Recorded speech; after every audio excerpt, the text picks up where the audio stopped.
आज उत्तम सत्य धर्म की चर्चा करनी है। ये सत्य धर्म वो धर्म है कि जिस धर्म के बारे में सबसे ज़्यादा गलतियां हमसे हो रही हैं। जब भी सत्य धर्म की चर्चा होती है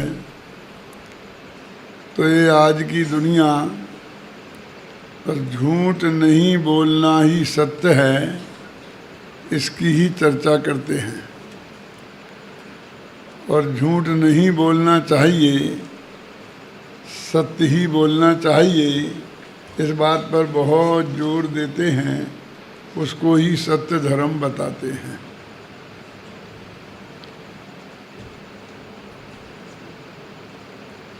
सारी जनता की बात तो जाने दो, जब उसकी उपयोगिता बताई जाती है तो एक कहते हैं बड़े बड़े विद्वान कि एक दफ़े सत्य बोलकर आप अपनी धाक जमा लो कि हम कभी झूठ नहीं बोलते हैं, फिर तुम चाहिए दुनिया को कितना ही ठगो, दूने भाव भी माल बेचो तो कोई पूछने वाला नहीं है। कभी कभी मुझे लगता है कि ये सत्य धर्म का उपदेश है कि सत्य के नाम पर दुनिया को ठगने का उपदेश है? ये क्या है?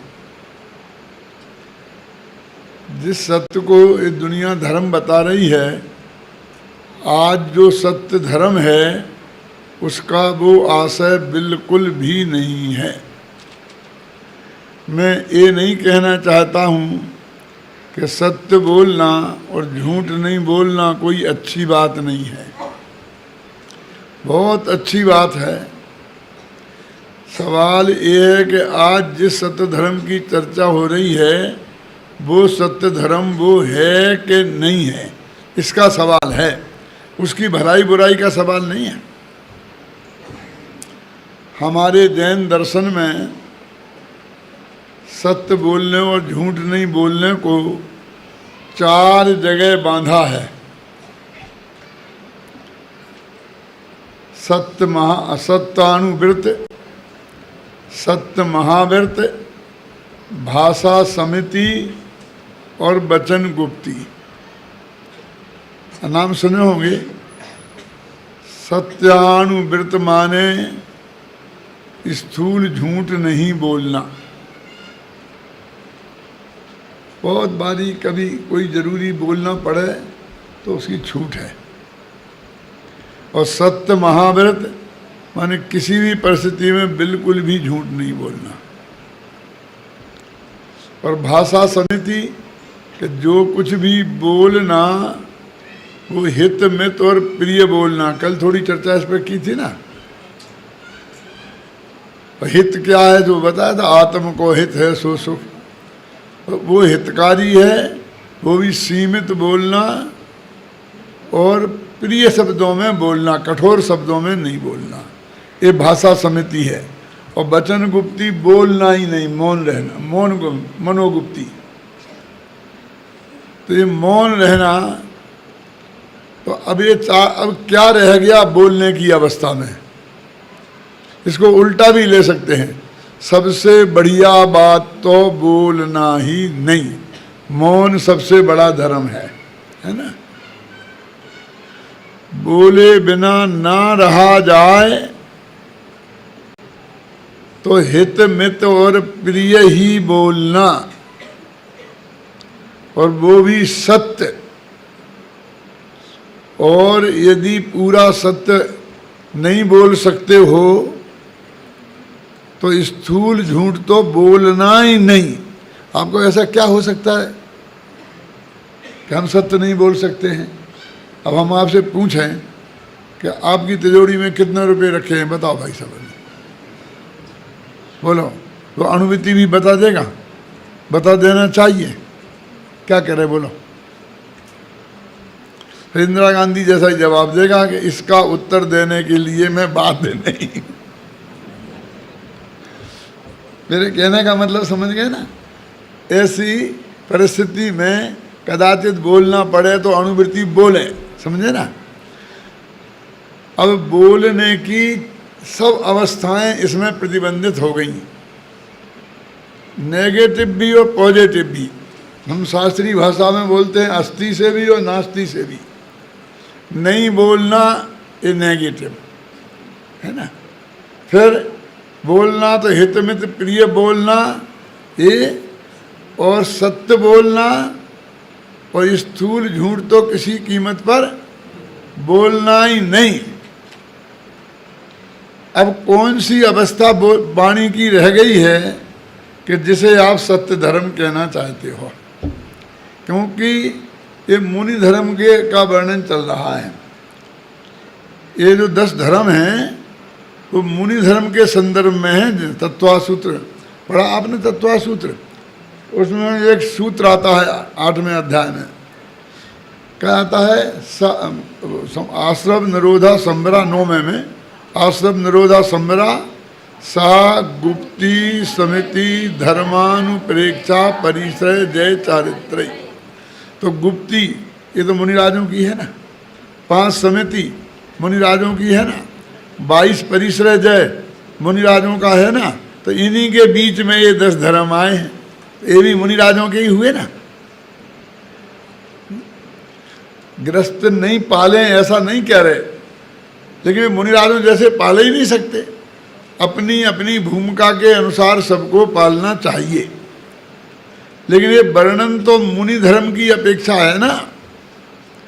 तो इसीलिए तो अणुवृत्त महावृत्त भाषा समिति की बात की आपसे। अब उसके अलावा उनने 10 धर्म कहे। यदि उनको यही कहना होता कि झूठ मत बोलो, तो अणुवृत्त और महावृत्त में फिर अलग से क्यों कही? हितमित प्रिय बोलो यदि ये कहना होता तो भाषा समिति अलग क्यों कही? यदि चुप रहो ये कहना होता तो वचन गुप्ती अलग से क्यों कही? है ना। माने हमने बोलने की मर्यादा को भी बहुत गंभीरता से जैन दर्शन में लिया है। अब हम ये जो 10 धर्म हैं उस धर्म को भी उसी पर घटित कर देंगे तो असली सत्य धर्म हमारी समझ में आएगा ही नहीं। मैं कभी कभी कहता हूँ कि इनको सत्य धर्म मान लेने से सबसे बड़ी हानि ये हुई कि सत्य धर्म की खोज खो गई। महात्मा गांधी ने भी लिखा है ट्रुथ इज गॉड, सत्य जो है वो ईश्वर है। उनने सत्य बोलने को सत्य नहीं कहा, है ना। ट्रुथ इज गॉड, सत्य एक ईश्वर है। सत्य धर्म ऐसी महान चीज है कि जिसके आश्रय से ये आत्मा परमात्मा बनता है। सत्य बोलने से आज तक कोई परमात्मा नहीं बना। क्यों? बोलना बंद करने की अवस्था में परमात्मा बनता है। बनता है कि नहीं बनता है? कि सत्य अणुवृत्त और सत्य महावृत्त धर्म है कि नहीं है? मुझसे क्या पूछते हो? तत्वासूत्र देखो, तत्वासूत्र में इन दोनों का वर्णन आश्रव अधिकार में किया है। जानते हैं? 7वां अधिकार है आश्रव का। शुरू के 4 अधिकार हैं जीव के, 5वां अधिकार है अजीव का, 6वां 7वां है आश्रव का, 8वां है बंध का, 9वां है संबंध निर्जरा का और 10वां है मोक्ष का।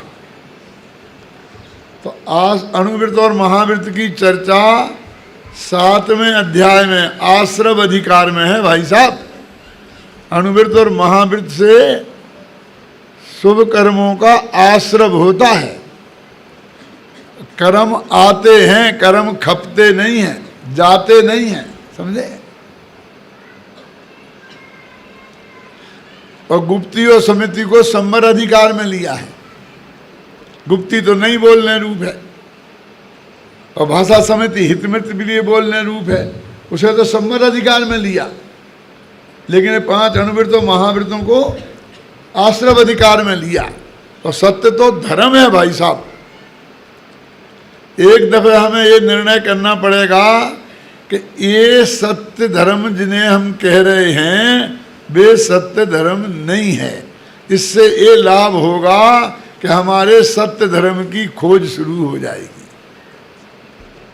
ये अपराधी होते हैं ना, कि किसी की हत्या करना होती है तो ऐसा इंतजाम करते हैं कि जो पिस्तौल ले जाएंगे ना, वो किसी बहाने से उस पर आपके हाथ में पकड़ाएंगे उसे, जिसमें आपके हाथ के निशान हो जाएं, और फिर खुद वो मोजा पहनेंगे रबड़ का और उस पिस्तौल को उससे पकड़ेंगे, आपके निशान हैं। क्यों? फिर ऐसी परिस्थिति पैदा करेंगे कि सबकी पुलिस वालों की शक आप पे ही जाए, वो मार जाएंगे। क्यों? क्योंकि हत्यारे की खोज हो और हत्यारा नहीं मिले तो खोज जारी रहेगी, फाइल खुली रहेगी, तो वो कभी ना कभी पकड़ा जाएगा। इसलिए चाहता है कि इस अपराध में कोई अपराधी पकड़ा जाए, उसे सजा हो जाए, वो फांसी पे चढ़ जाए, फाइल क्लोज हो जाए, तो मैं हमेशा के लिए सुरक्षित हो जाऊं। ख्याल नहीं ना? क्योंकि अब तो अपराधी पकड़ा ही गया है। तो ऐसे ही सत्य धर्म की खोज चालू थी, और जो सत्य धर्म नहीं था उसको हमने सत्य धर्म मान लिया। अब उसका प्रतिपादन करने लग गए, उसका पालन करने लग गए, और अपने को सत्य धर्म का पालन करने वाला मान लिया। बस अब असली सत्य धर्म की खोज ही बंद हो गई। समझे ना? आप कहोगे इसमें हानि क्या हुई? हमने झूठ बोलना बंद कर दिया और सत्य बोलना चालू रखा, तो इसमें तुम्हारा बिगड़ क्या गया? तुम तो धर्म नहीं है, धर्म नहीं है, धर्म नहीं है, ऐसा क्यों कह रहे हो? अरे भाई, हमें कब कह रहे हैं कि धर्म नहीं है? देखो मैं आपसे बोलता हूं, जरा अपन विचार करें गंभीरता से। कह जी सत्य बोलना धर्म है ना, तो सिद्ध भगवान में सत्य धर्म है कि नहीं है? वे सत्य तो बोलते ही नहीं, क्योंकि बोलते ही नहीं तो सत्य झूठ का सवाल क्या है?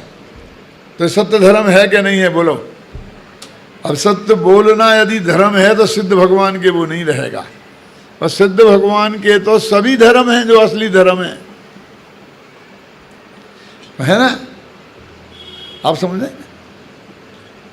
आप कहोगे भाई साहब सत्य बोलना धर्म नहीं है, झूठ नहीं बोलना धर्म है। हाँ, कोई बात नहीं है, यही सही। यदि झूठ नहीं बोलना धर्म है तो एक इंद्रिय जीव निगोदिया, ये पेड़ पौधे, ये जल, अग्नि, वायु, ये बोलते नहीं हैं। बोलते ही नहीं है तो झूठ क्या बोलेंगे? तो झूठ नहीं बोलते तो सत्य धर्म के धारी हो गए। तैयार हो? यहां तो ये लिखा है कि सत्य धर्म सम्यक दृष्टि कोई होता है, और एक इंद्रिय में तो सम्यक दृष्टि कोई होता नहीं। बोलो, सत्य बोलना धर्म है तो सिद्धों में सत्य धर्म नहीं रहेगा, मूक केवलियों में सत्य धर्म नहीं रहेगा। वे मुनिराज जो मौन से रहते हैं बाहुबली जैसे, उन मुनिराजों को सत्य धर्म नहीं रहेगा। तो और झूठ नहीं बोलने को धर्म कहोगे तो कुत्ते बिल्ली जो भी बोलते ही नहीं है ना, एक इंद्री से लेके श्रेणी पंचेंद्री तक त्रिंच सब, वे सब सत्य धर्म के धारी हो जाएंगे।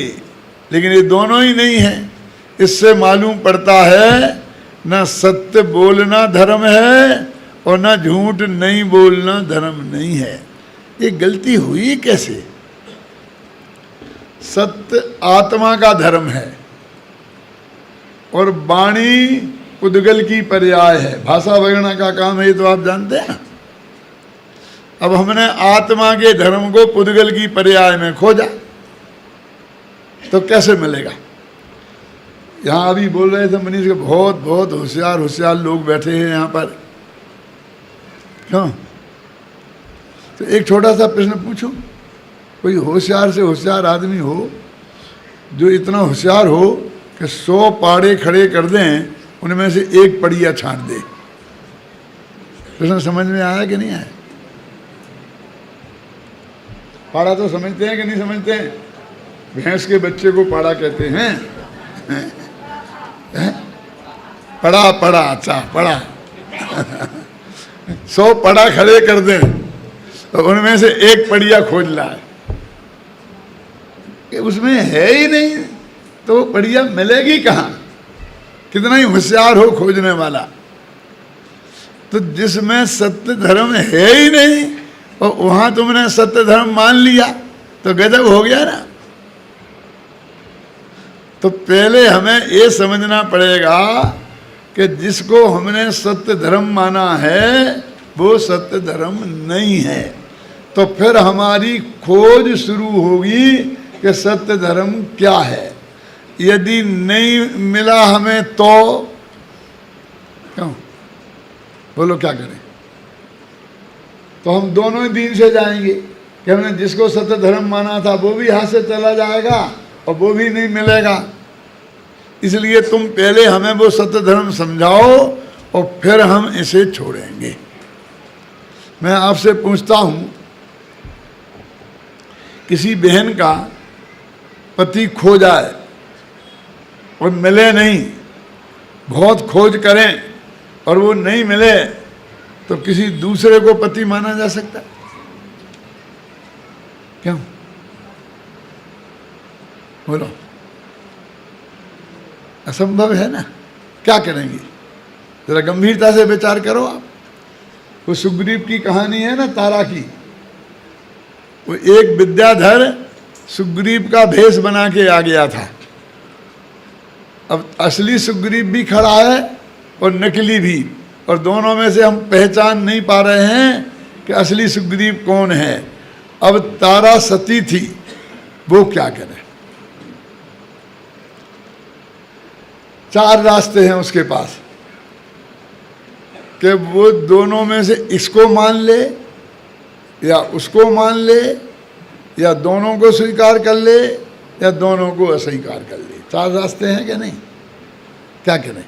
पहचान नहीं पा रही है। दिक्कत ये है कि यदि 2 में से एक को स्वीकार करती है और वो यदि असली सुग्रीव नहीं हुआ और नकली स्वीकार हो गया तो अपना सतीत्व तो जाएगा ही, पर असली पति से के साथ बहुत बड़ा धोखा भी होगा ना। ऐसा नहीं कर सकती है। जब तक पता नहीं चले तो असली को भी स्वीकार नहीं कर सकती, और दोनों को करे तो गारंटी से सतीत्व गया, क्योंकि एक तो नकली है ही है, और दोनों को नहीं करे तो असली पति का अपमान हो रहा है। वो भी बेचारा अपराधी चोर समझा जा रहा है। क्या करे? तो भी कुछ भी परिस्थिति हो, जब तक पता नहीं चलेगा वो दोनों को ही स्वीकार नहीं कहेगी और कहेगी किसी ने मेरे को हाथ लगाया तो मेरे से बुरा कोई नहीं होगा। बोलो, असली पति से भी कह रही कि नहीं कह रही? जब तक पता नहीं चले तो न्याय तो ये है कि 2 सत्य हमारे सामने खड़े हैं। क्यों? अब यदि हमें असली नकली का पता नहीं चले तब तक 2 में से एक को मान लेना चाहिए। क्यों? क्योंकि हमें दूसरा नहीं मिला तो हम बिना सत्य के हो जाएंगे, हम बिना पति के हो जाएंगे तो हो जाएंगे। लेकिन यदि वो हमारा पति ही मिलना चाहिए, दूसरे को पति के रूप में स्वीकार नहीं किया जा सकता है ना। तो इसलिए ये मत कहो कि वो तुम्हारा सत्य जो तुम आज समझाने वाले हो वो हमारी समझ में नहीं आया तो हम क्या करें। पहले ये नक्की करो कि जिसे तुमने सत्य मान रखा है वो सत्य धर्म है या नहीं। जो भी तुम कहोगे बोलने को तो वो अणुवृत्त में जाएगा कि महावृत्त में जाएगा कि भाषा समिति में जाएगा कि वचन गुप्ती में जाएगा। अब कौन सी अवस्था रही जिसे तुम सत्य धर्म कहना चाहते हो? यदि इन्हीं में कोई सत्य धर्म है तो सत्य धर्म को अलग से कहने की क्या जरूरत है। तो ये अनुवृत्त महावृत्त भाषा समिति ये कोई धर्म नहीं है। मैं कब कह रहा हूं कि धर्म नहीं है? फिर देखो, धोखा मत समझना। ये 10 धर्मों में जो सत्य धर्म नाम का धर्म है वो ये नहीं है, ये मैं कह रहा हूं। समझ में आ रहा अंतर? परपति को परपति कहना ये उस आदमी का अपमान नहीं है। किसी को ये कहना कि ये मेरा पति नहीं है तो उसका हमने अपमान किया। तो जो सत्य नहीं है उसको ये कहना कि ये सत्य नहीं है, सत्य धर्म नहीं है, तो ये उसका अपमान कहाँ हुआ? हम तो भाषा समिति का सम्मान करते हैं, हम तो वचन गुप्ती का सम्मान करते हैं, हम तो अनुवृत्त महावृत्त के भी सम्मान करते हैं, लेकिन भाषा समिति के रूप में नहीं। अंतर ख्याल में आए ना? क्यों? क्योंकि यदि सत्य बोलने को धर्म मानेंगे तो सिद्धों में नहीं मानना पड़ेगा, मुंह केवलियों में नहीं मानना पड़ेगा। मौन धारण कर लिया जिन मुनिराजों ने, उनमें सत्य धर्म नहीं मानना पड़ेगा। यदि झूठ नहीं बोलने को धर्म कहते हैं तो एक इंद्री से लेके असैनी पंचेंद्री और बेत्रेंच जो बोल नहीं सकते हैं उन्हें भी सत्य धर्म का धारी मानना पड़ेगा, क्योंकि वे झूठ नहीं बोलते। लेकिन इनमें से माने पहले गुणस्थान वाले चारों गतियों में जब तक सम्यक दर्शन नहीं हो गया तब तक सत्य धर्म नहीं है। और फिर चौथे गुणस्थान से लेकर सिद्धों तक अपनी अपनी भूमिका के अनुसार हरेक में प्रति समय सत्य धर्म है। एक बात। दूसरी बात, सत्य बोलना धर्म है तो जब जब हम सत्य बोलेंगे, बोलते रहेंगे तब धर्म होगा। वो चुप रह गए तब धर्म खत्म। फिर 24 घंटा बोलते रहो। क्यों भाई साहब?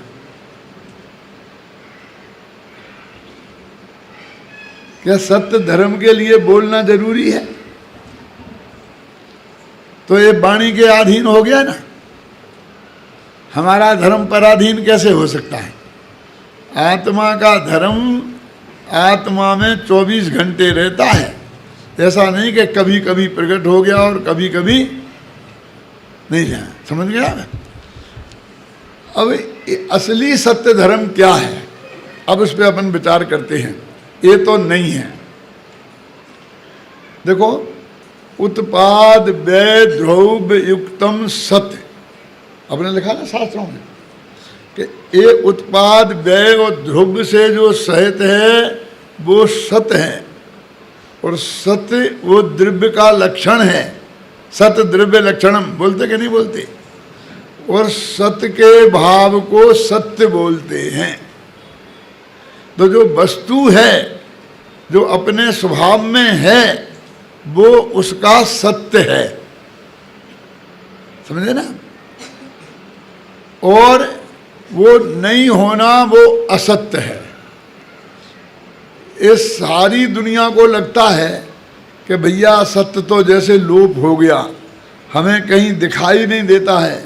नागपुर के इस कोने से उस कोने में पूरे बाजार में चले जाओ तो जहाँ देखो जहाँ असत्य का ही साम्राज्य दिखाई देगा, सत्य कहीं दिखाई देता ही नहीं है, लोप हो गया।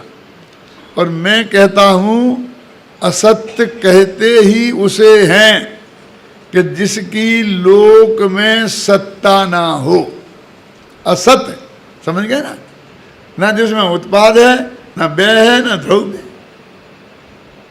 तो ऐसा कोई पदार्थ जगत में है ही नहीं कि वो होना है ना। इसलिए कहीं भी असत्य है ही नहीं।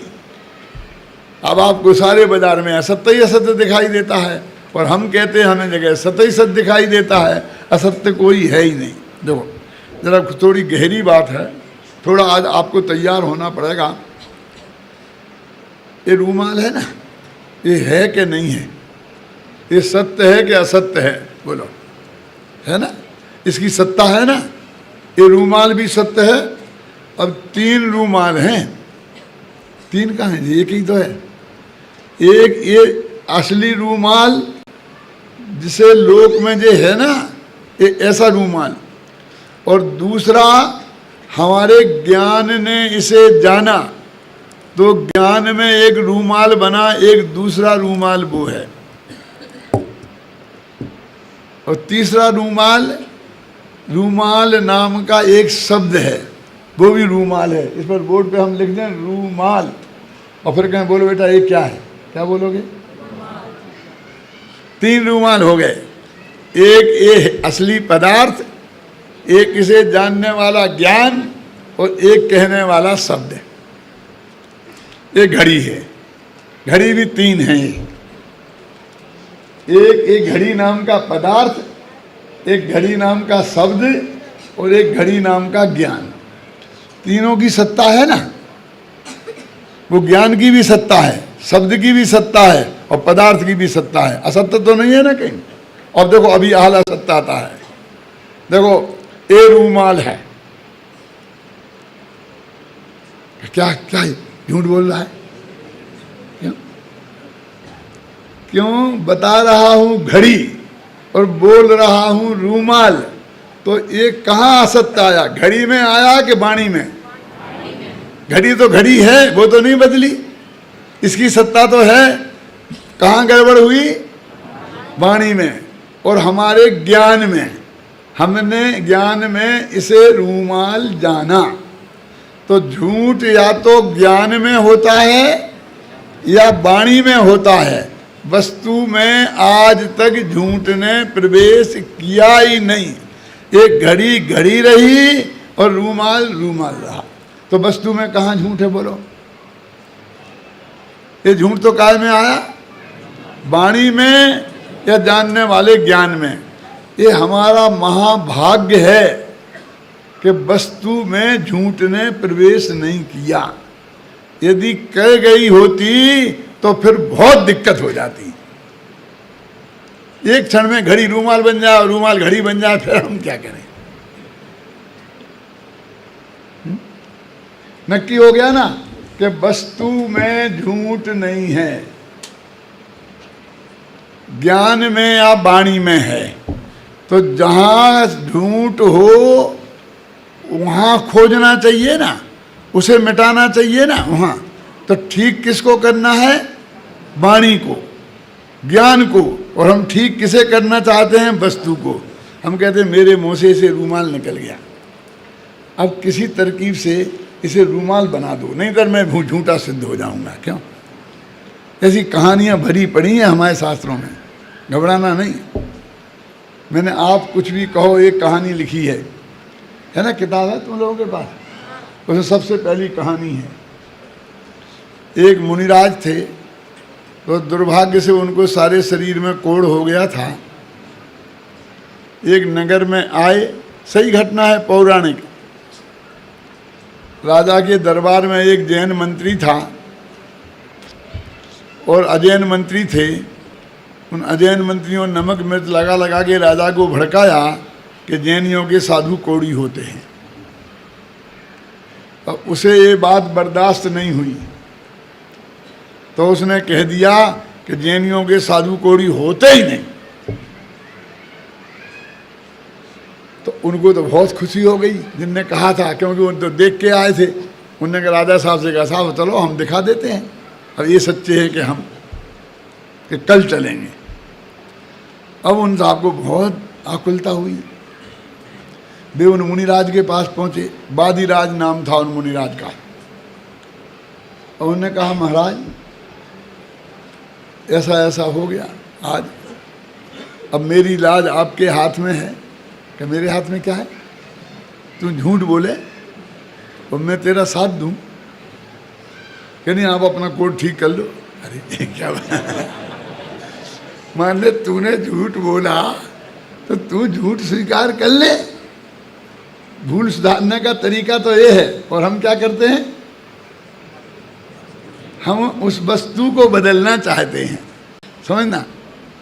वो वस्तु बदली नहीं जा सकती।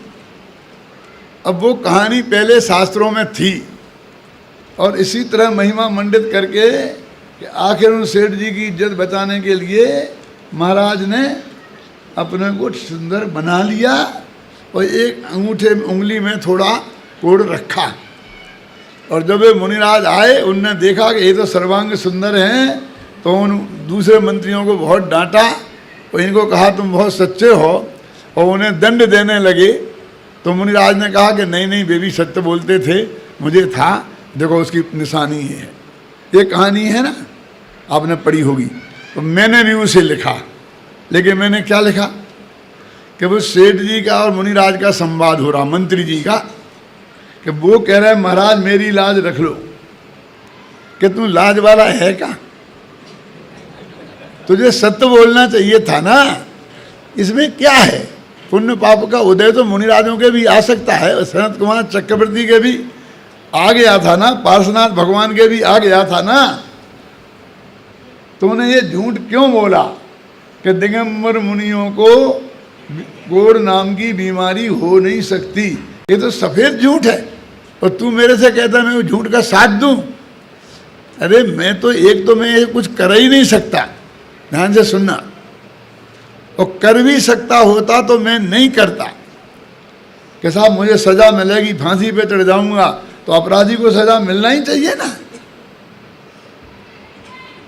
वो बहुत अच्छा संवाद है, वो कहानी आप पढ़ेंगे, यहाँ होगी किताब, तो आपको पता लगेगा, मैं पूरा नहीं सुनाऊंगा।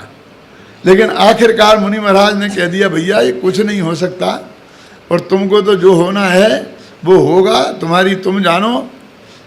मैं झूठ का साथ नहीं दे सकता और दे ही नहीं सकता, मेरे हाथ में कुछ है ही नहीं। आखिरकार वो फैक्ट तो कहानी में ये लिखा कि उनका कोड ठीक हो गया था, और मैं उसे तो बदल नहीं सकता था। दिक्कत समझ में आई?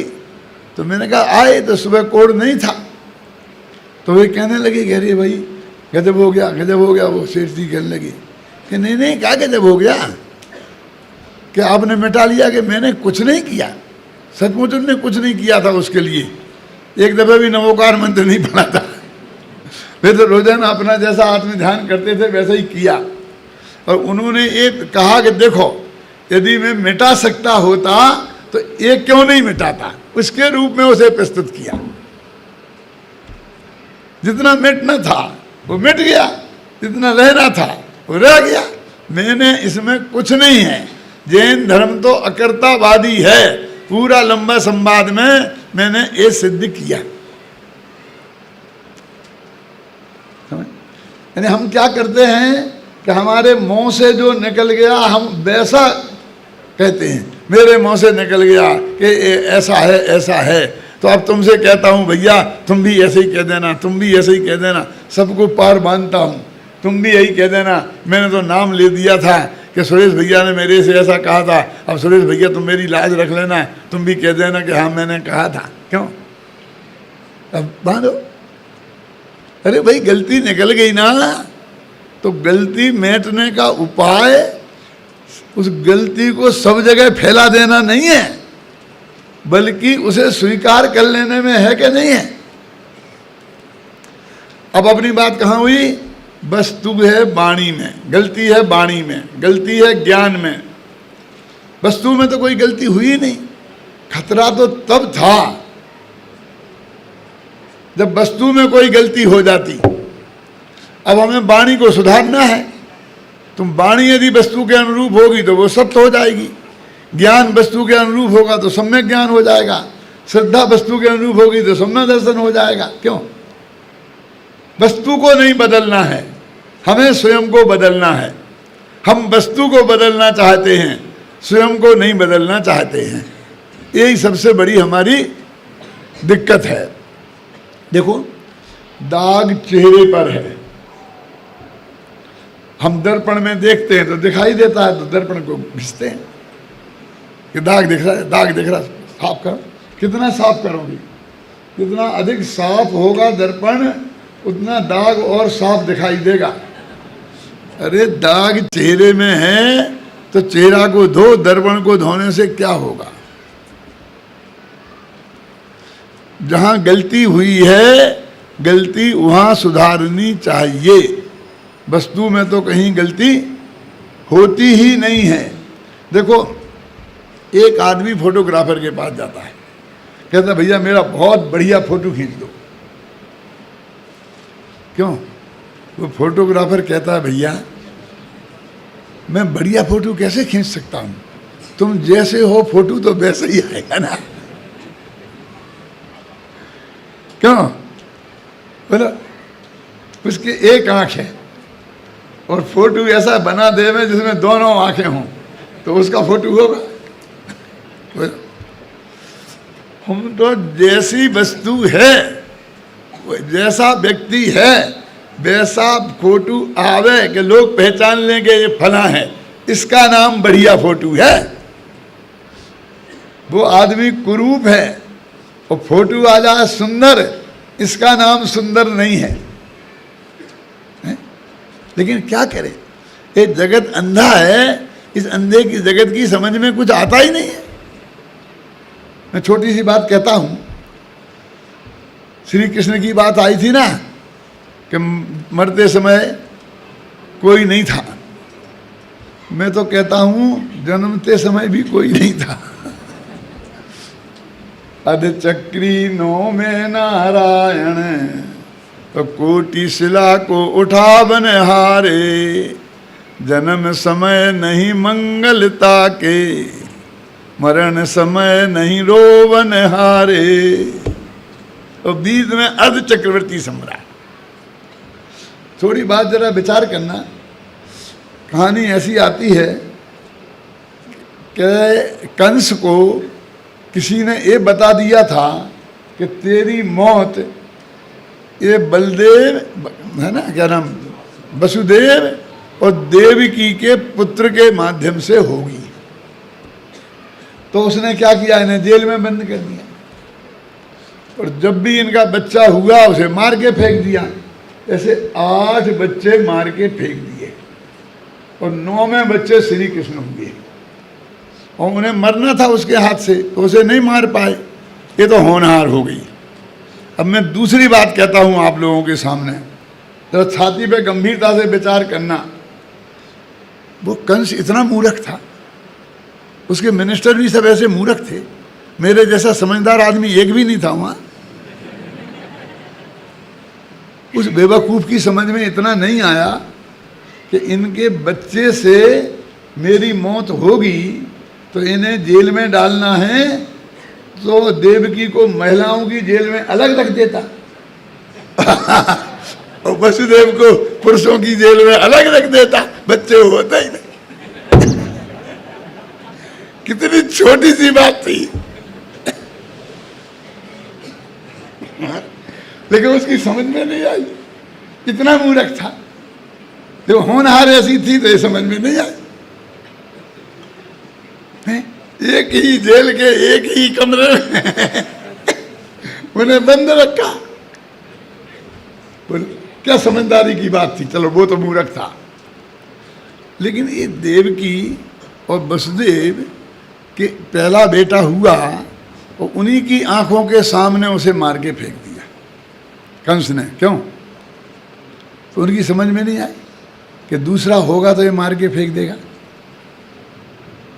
क्यों? मैं आपसे पूछता हूं कि दूसरा उन्हें होने ही क्यों दिया?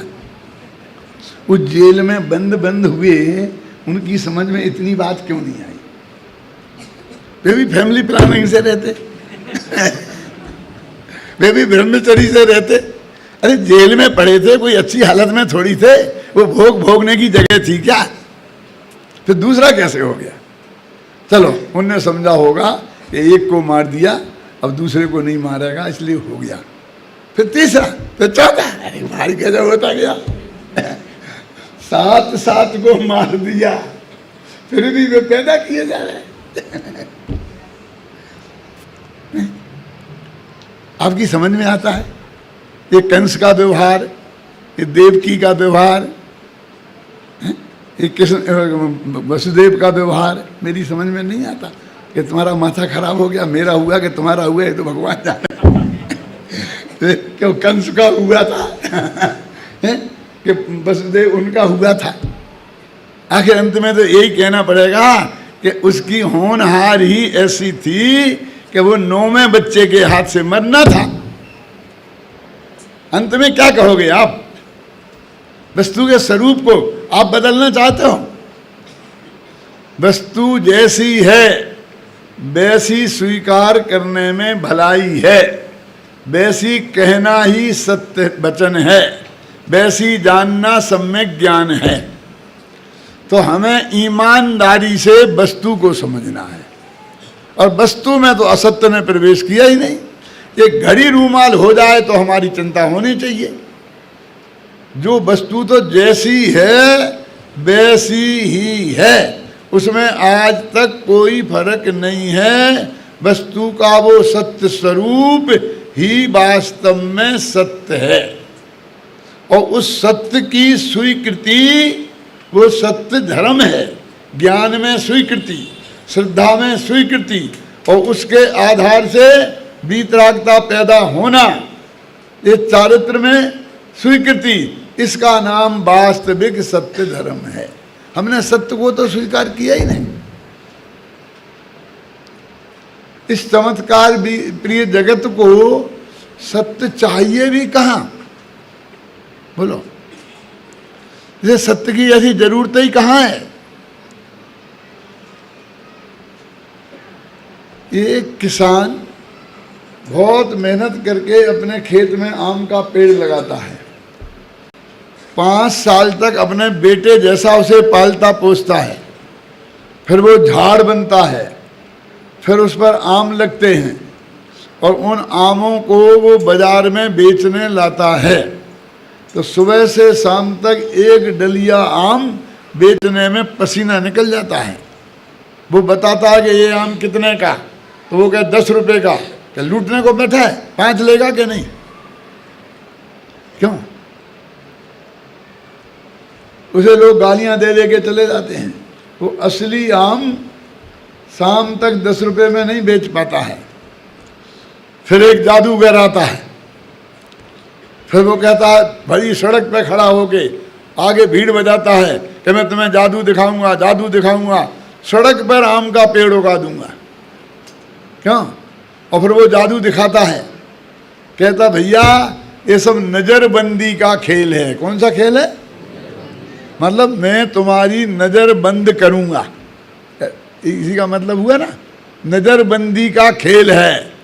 अब वो 5 मिनट में एक आम का पेड़ खड़ा करता है, उस आम पे बढ़िया बढ़िया आम लगा देता है, और आप दिखाते हैं आपको, तो आप तालियां पीटते हो। वो आम आपको दिखाता है, देता नहीं। आप उसे खा नहीं सकते, सिर्फ देखो, और तालियां पिटती हैं, और हजारों नोट वहाँ बरस पड़ते हैं। उन्हें बटोरता है वो, और कहता है मैंने तुम्हारी नज़र बंद की है, यहाँ कुछ नहीं है। खोल के दिखा देता है, देखो कुछ नहीं है, और चला जाता है। जो आपकी नज़र बंद करता है वो लाखों रुपया बटोर ले जाता है। जो आपकी नज़र खोलता है उसे आप वैसा ही विदा कर देते हो। बोलो, हम झूठ के भगत हैं कि सत्य के? वो किसान ने, बेचारे ने असली आम पैदा किया है, उस आम को तुम खा सकते हो। क्यों? और वो तुम्हें देगा, लेकिन असली आम की कीमत किसको है? जो तुम्हें साफ शब्दों में कह रहा है कि मैं तुम्हारी नज़र बंद करता हूँ। हम तो बोलते हैं मंगलाचरण में, चक्षुरुन्मील तम एन तस्मै श्री गुरुवे नमः, कि जिन गुरुओं ने हमारी आँख खोल दी, हम उन गुरुओं को नमस्कार करते। बोलते ना, चक्षुरुन्मील तम एन, चक्षु माने आँख, उन्मील तम माने खोल दी, एन माने जिसने, तस्मई उन गुरुओं के लिए, नमः मैं नमस्कार। नमस्कार तो उन गुरुओं को करते हो, और कीमत तो आंख बंद करने वाले, नज़र बंद करने वाले की करते हो। इस जगत को सत्य की खोज करना कहाँ है? सत्य पाने की तड़फ कहाँ है? ये तो झूठ में ही मगन है। क्यों?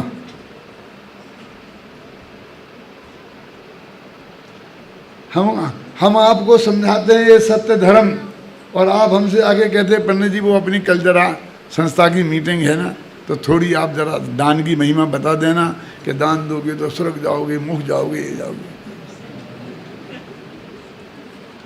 कि त्याग धर्म का सच्चा स्वरूप बतवाना चाहते हो, इसके लिए बुलाया है हमें कि चंदा कराने के लिए बुलाया है? तो तुम गलत दुकान पे आ गए हो। हैं? हम तो कहेंगे कि देना लेना कोई होता ही नहीं है। भगवान आत्मा तो त्यागोदान पादान शून्य शक्ति से संपन्न है, और ये तो पुण्य बंध का कारण है, ये बंध का कारण है, इससे मोक्ष होने ही वाला नहीं है। वस्तु का स्वरूप सत्य ये है। बोलो सुनना है? हैं, हमने तो बहुत आशा से आपको बुलाया है। क्यों? अरे पंडितों को नहीं, महाराजों को भी निमंत्रण इसी आधार पर मिलता है। सब जाते हैं हाथ जोड़ जोड़ करके, महाराज हमारे तीर्थ पे आपका चौमासा हो जाए तो हमारे तीर्थ का ही कल्याण हो जाए। क्यों? सबको तीर्थ का कल्याण करना है, किसी को साहित्य का करना है, किसी को मंदिर का कल्याण करना है, किसी को समाज का कल्याण करना है, किसी को आत्मा का कल्याण किसी को नहीं करना। इस आगे कोई कहता है कि महाराज आप पधारो तो हमारे आत्म कल्याण में कुछ निमित्त बनेंगे, हम भी कुछ आत्मा की बात समझेंगे, हम भी धर्म में हमारे अंदर आएगा। इसके लिए बोलो एक आदमी ने भी ये बात कही। मैं सब जयपुर गया था ना, सच्ची की बात बताता हूँ, तो वो हर कमेटी में मुझे ले लेते, हर कमेटी बनाई समाज की मुझे ले लेते थे। आप भी लोग ऐसा करते हो ना, विद्वानों को ले लेते हो, देखा है मैंने।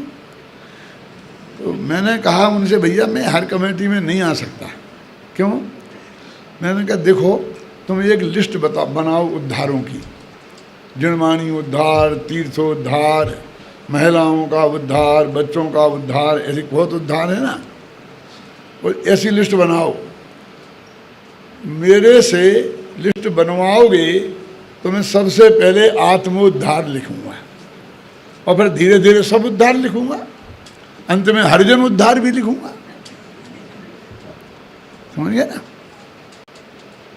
और तुम बनाओ लिस्ट तो कोई बात नहीं है, लेकिन लिस्ट में लेते लेते अंत में भी आत्मोद्धार लिख दोगे तो मैं तुम्हारी कमेटी में आ जाऊंगा। लेकिन उसमें आत्मोद्धार गायब ही होगा तो मैं उस कमेटी में नहीं आऊंगा। बोलो हमारी क्या प्राथमिकता है?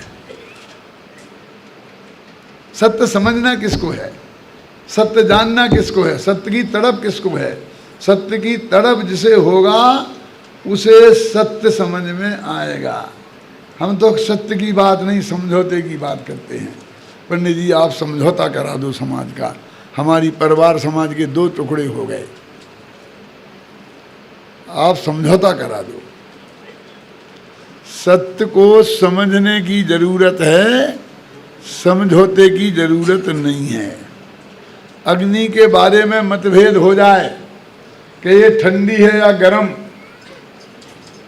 और कुछ लोग उसे ठंडी कहें और कुछ लोग उसे गर्म कहें, तो इसे समझने की जरूरत है कि समझौते की? अब समाज मिलकर ये समझौता कर ले कि आधी ठंडी और आधी गर्म, क्योंकि समझौता में तो आधा ही आधा होता है, कुछ ले दे के ही होता है। क्यों? पूरा एक तरफा तो होता नहीं है, कुछ हमें छोड़ना पड़ता है, कुछ तुम्हें छोड़ना पड़ता है।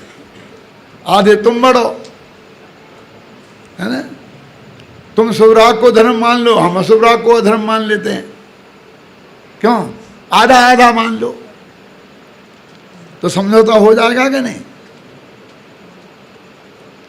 लेकिन मैं आपसे पूछता हूं कि अग्नि ने तुम्हारी पंचायत में अपना केस कब प्रस्तुत किया कि तुम ये नक्की करो कि मैं ठंडी हूं कि गर्म? वो तुम्हारे फैसले से, तुम्हारे समझौते से को स्वीकार करने को तैयार है। तुम उसे मान लोगे कि ठंडी हो जा तो ठंडी हो जाएगी, कि आधी ठंडी आधी गर्म कैसे कर? दिन में गर्म और रात में ठंडी। क्यों? सर्दियों में गर्म और गर्मियों में ठंडी कैसे होगी? आधी आधी कैसे करोगे? कैसे बांटोगे? जो बताओ तो मुझे। अग्नि कहती है जिसको ये जानना हो कि मैं ठंडी हूं या गर्म, वो छू कर देख ले। सत्य को समझे, समझौते की जरूरत नहीं है।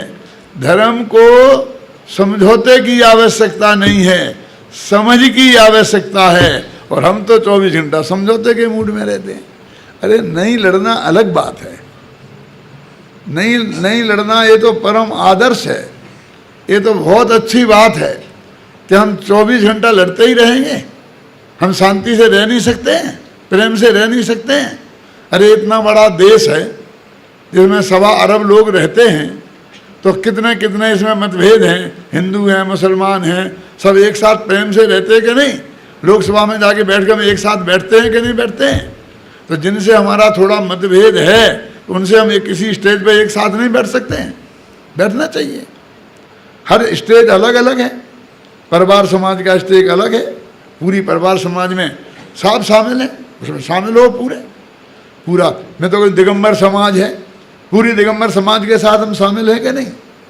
और मौका आएगा गिरनार जी का, शिखर जी का, तो हम पूरी दिगंबर जैन समाज के साथ खड़े रहेंगे कि नहीं खड़े रहेंगे? और अजैनियों से झगड़ा होगा तो दिगंबर श्वेतांबर सब मिलके लड़ेंगे कि नहीं लड़ेंगे? क्यों? और पाकिस्तान से झगड़ा होगा तो हिंदू मुसलमान के साथ हम शामिल रहेंगे कि नहीं? हम कितनी स्टेजों पर कितने साथ खड़े हो सकते हैं? हम उस साथ खड़े रहना चाहिए। ऐसा नहीं कि एक मामले से हमने सब मामले तोड़ दिए, ऐसा नहीं। ये तो कसाई का काम है।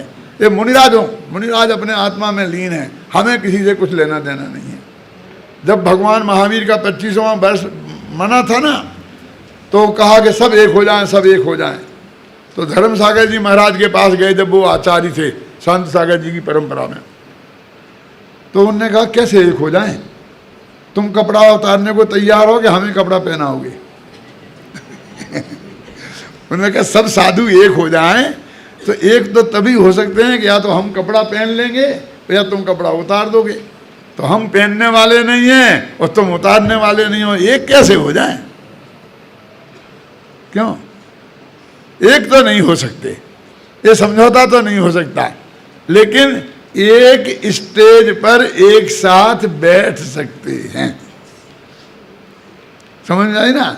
और जो हमारे कॉमन प्रॉब्लम हैं, पूरी जैन समाज के प्रॉब्लम हैं, क्यों? अब उनको सॉल्व करने के लिए एक साथ खड़े भी हम हो सकते हैं। तो जब हम देखो श्वेतांबरों के साथ खड़े हो सकते हैं किसी मुद्दे पे हम शायद दिगंबर समाज के साथ खड़े नहीं हो सकते। होना चाहिए, कभी पीछे नहीं रहना चाहिए, पूरा सहयोग करना चाहिए। और इसमें क्या झगड़ा है? परिवार समाज, सतपाल समाज, सबके अलग अलग मंदिर हैं, बढ़िया है। और हम किसी स्टेज पे एक साथ भी बैठ सकते हैं। लड़ने झगड़ने की कहाँ जरूरत है? अपनी अपनी पद्धति से अपनी पूजा पाठ कर रहे हैं, करने दो।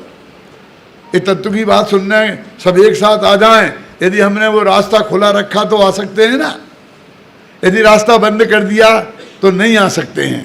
तो हम लड़ने के लिए नहीं कह रहे हैं, लेकिन सत्य में समझौता नहीं होता।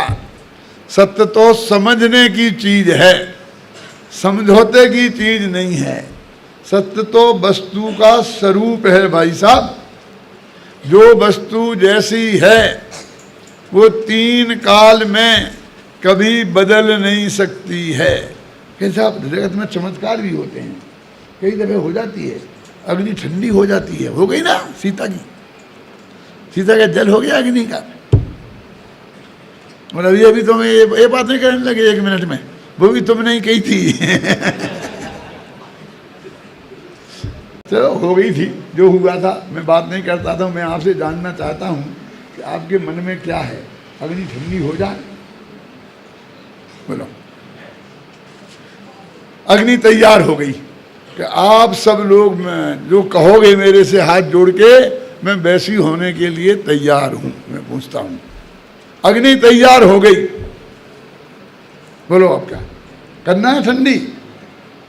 फिर कल से चाय नहीं मिलेगी बेटा गरम, फिर कच्ची रोटी खानी पड़ेगी। सोच लो, तुम्हें पता नहीं है कि वस्तु अपना स्वभाव छोड़ देगी तो कितनी तकलीफें खड़ी हो जाएंगी।